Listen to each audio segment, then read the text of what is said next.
করাত দিয়ে গলা কেটে খুন করে নিজে আত্মহত্যা করলেন গৃহকর্তা। মুর্শিদাবাদ জেলার বেলডাঙ্গা থানার আন্ডিরন হালদার পাড়ায় স্বামী স্ত্রীর মধ্যে মনোমালিন্যের কারণে এই ঘটনা। সঞ্জিত হালদার স্ত্রী মৌসুমী হালদার এবং 7 বছরের রায়ন হালদারকে করাত দিয়ে গলা কেটে হত্যা করে, তারপর সিলিং ফ্যানে গলায় দড়ি দিয়ে আত্মহত্যা করে। সকালের দিকে সঞ্জিত হালদারের মা বাথরুম যাওয়ার সময় দরজা দিয়ে দেখতে পায় ছোট ছেলের ঝুলন্ত দেহ। তড়িঘড়ি প্রতিবেশীদের ডাকলে দরজা খুলে দেখা যায় স্ত্রী এবং ছেলের গলা কাটা নিথর দেহ পাশে পড়ে রয়েছে। বেলডাঙ্গা থানায় খবর দিলে পুলিশ মৃতদেহগুলি উদ্ধার করে বেলডাঙ্গা ব্লক হাসপাতালে নিয়ে যায়। ঘটনার মধ্যে অন্য কোনো কারণ জড়িত রয়েছে কিনা তার তদন্ত করছে বেলডাঙ্গা থানার পুলিশ। সঞ্জিত হালদারের মা জানিয়েছেন, সঞ্জিত হালদারের স্ত্রীর কারণে এমন ঘটনা ঘটিয়েছে। এলাকায় শোকের ছায়া নেমে এসেছে। গলা কেটে খুন করে নিজে আত্মহত্যা করলেন গৃহকর্তা। স্ত্রী এবং পুত্রকে গলা কেটে খুন করে নিজে আত্মহত্যা, গোটা পরিবার শেষ।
কেন ঘটলো? দেখুন, পারিবারিক ঘটনা, অনেকের সংসারে অশান্তি হয়, ছোটখাটো অশান্তি হয়, কিন্তু এটাও হয়তো তাদের মধ্যে অশান্তি হয়েছিল, কিন্তু কেউ ভাবতে পারেনি যে এরকম ঘটনা ঘটবে কোনোদিনও। আমরা তো আশাই করিনি যে এরকম ঘটনা হবে। কিন্তু সব থেকে খারাপ লাগছে, একটা বাচ্চা, যে স্পাপ বাচ্চা, সেই বাচ্চা পর্যন্ত মানে মারা গেছে। আমরা মানে আশা হতো, মানে এত মানে হ্যাঁ হ্যাঁ করাত দিয়ে কেটেছে, তা বউকেও কেটেছে, নিজেও ঝুলেছে, বাচ্চাকেও কেটেছে। একটা নিষ্পাপ বাচ্চা, এরকম আমরা আশাই করি না যে আমাদের আন্ডিরনের মতো এরকম জায়গায় এরকম হবে, কোনোদিন আশা করিনি। কিন্তু হয়তো ওর ভাইরাও কিছু জানে না এরকম পরিস্থিতি হবে, তা কেউই বুঝতে পারেনি, আমাদের গোটা গ্রামই বুঝতে পারেনি। দেখুন, কি করে বুঝবে? ওদের হয়তো ফ্যানটাও ঘুরছে, করক করক করে আওয়াজ হয়, সেই আওয়াজে তারা হয়তো কেউ বুঝতে পারেনি। আর ভোরবেলায় তো অনেকেই ধরুন সারা রাত্রে ক্লান্তির ভাবনাটা আপনার ভোরবেলাতেই ঘুমের একটা ঘোর থাকে, সেই ঘোরের মধ্যে কেউ তো বুঝতে পারবে না যে এরকম একটা ঘটনা ঘটে গেছে। একরে বাড়ি, তার উপরে এরকম হবে তা কেউ বুঝতেও পারেনি। আর সত্যি কথাই, বোটার নামও ছিল মৌসুমী হালদার, আর ছেলেটা রায়ান হালদার, আর মানে যিনি মেরেছেন তিনিও হচ্ছেন সঞ্জিত হালদার। তো এই পরিবারের যে এতটা দুর্ঘটনা ঘটবে, মানে ওদের অশান্তির জেরে যে এতটা দূর পৌঁছে যাবে, কেউ সত্যিই ভাবতে পারেনি।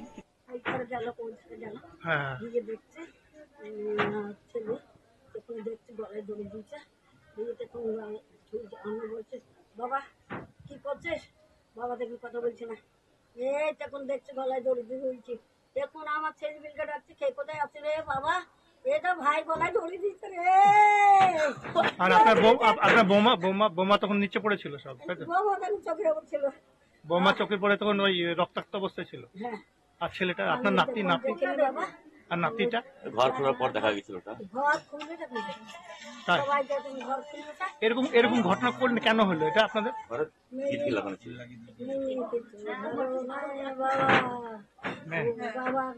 মানে মেয়ের জন্য হয়েছে, তাই তো? ভালো নয় বাবা, মেয়ে একবার চলে গেল, তাকে আবার নিয়ে আসবে, আবার একলাই এসে তোকে এই ঘটনা বাবা। আর আপনার ওই নাতিটা কতটা বয়স ছিল? ছোট তো 8 বছর। 7 বছর 8 বছর বয়স, তাই তো? স্কুলে পড়াশোনা করতো? হ্যাঁ, প্রাইমারি স্কুলে পড়তো। আপনার নাতিটা তো আপনার কাছে আসতো না?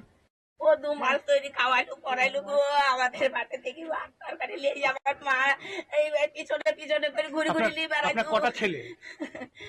6টা ছেলে 2টো মাসি? মেয়ে। দুটো মেয়ে না?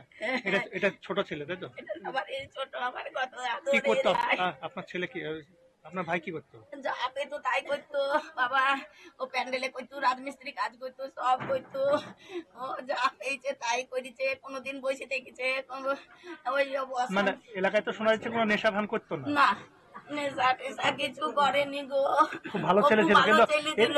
এরকম এত চরম শুধু জায়গা। বইয়ের জন্য বাবা, ও শুধু বইয়ের জন্য বউকে এবারে খুব ভালোবাসতো। বউ ছাড়া ও কিছু বুঝতো না, সবারই সঙ্গে ওই বইয়ের জন্য বলতো কেউ কিছু বলবি না, ও এসেছে বাড়ি এসেছে কেউ কিছু বলবি না। আমাদের পেছনে বাড়ি আমরা আসতাম না, কেউ আসতো না আমার ভাইরা, শুধু আমার এখানে কি হয়েছে? মানে স্বামী স্ত্রী বা কি হয়েছে? স্বামী স্ত্রী বলতে ওদের স্বামী স্ত্রী তো ধরুন বাড়ি বাড়ি একটু অশান্ত, ওদের স্বামী স্ত্রীর ভেতরে এরকম ঝামেলা হতো।